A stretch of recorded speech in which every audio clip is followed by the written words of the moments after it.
उज्जैनमधील 5 अतिशय प्रसिद्ध मंदिरे. महाकालची नगरी म्हणून ओळखले जाणारे हे शहर जिथे कणाकणात भक्ती भरलेली आहे. नंबर 5 वर आहे गडकालिका माता मंदिर. हे मंदिर देवी कालिकेला अर्पण केलेले आहे. नंबर 4 वर आहे हरिसिद्धी माता मंदिर. हे मंदिर उज्जैनच्या शक्तिपीठांपैकी एक आहे. संध्याकाळी पेटवले जाणारे 2 विशाल दीपस्तंभ पाहिले की अंगावर शहारे येतात. नंबर 3 चिंतामण गणेश मंदिर. नावातच अर्थ आहे सगळ्या चिंता हरपणारा गणपती. इथला गणपती स्वयंभू असल्याचं मानलं जातं.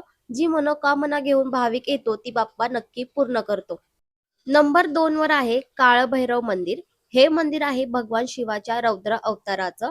इथं देवाला दारूचा नैवेद्य दिला जातो. ऐकूनच अचंब वाटतो ना, पण ही परंपरा हजारो वर्षांची आहे. आणि नंबर 1 वर आहे श्री महाकालेश्वर ज्योतिर्लिंग. उज्जैनची शान आणि ओळख महाकालेश्वर ज्योतिर्लिंग हे 12 ज्योतिर्लिंगांपैकी एकमेव दक्षिणमुखी ज्योतिर्लिंग आहे. इथली भस्म आरती पाहिली की जीवन धन्य झाल्यासारखं वाटतं. तर मित्रांनो, हे होते उज्जैनमधील 5 प्रसिद्ध मंदिरे. जर तुम्हाला हा व्हिडिओ आवडला असेल तर लाईक करा, शेअर करा आणि आमच्या चॅनलला सबस्क्राईब करा. धन्यवाद.